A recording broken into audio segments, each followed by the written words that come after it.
வேலை இருந்துகிட்டே தான் இருக்குது. பெண்களே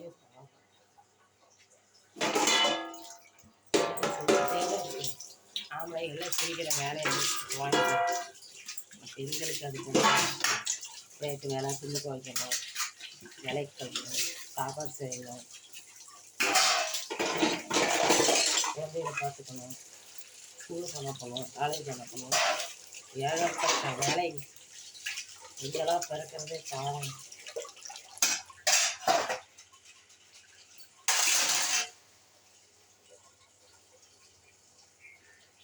அதுக்கு நம்ம இங்கே வேலை செய்யுங்க, அங்கே நம்ம அடுப்புக்கிட்டையும் பார்க்கணும். ஆனால் நம்மளை 10 கை கொடுத்துருந்தாலும் பெண்கள் சாதிப்போம். அந்த ஆம்பளைங்க வந்துங்க காலையில் எழுந்திரிச்சா டக்குன்னு கிளம்பி துணியை தேய்க்க வேண்டியது, குளிக்க வேண்டியது, கிளம்ப வேண்டியது. அதுதாங்க ஆம்பளைங்களுக்கு வேலையே. பாவம் எல்லா ஆம்பளைங்க செய்யறது என்னமோ தெரியல. எங்கள் வீட்டு ஆம்பளைங்க அப்படி தான் இருக்காங்க.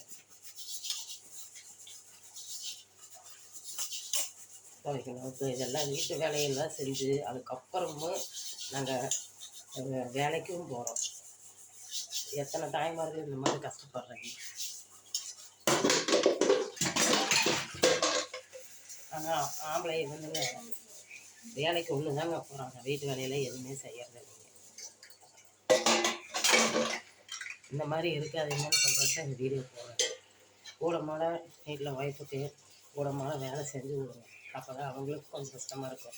வீட்டு வேலை செஞ்சுட்டு வீட்டில் இருக்கிற பொம்பளைகளாக இருந்தால் பிரச்சனை இல்லை.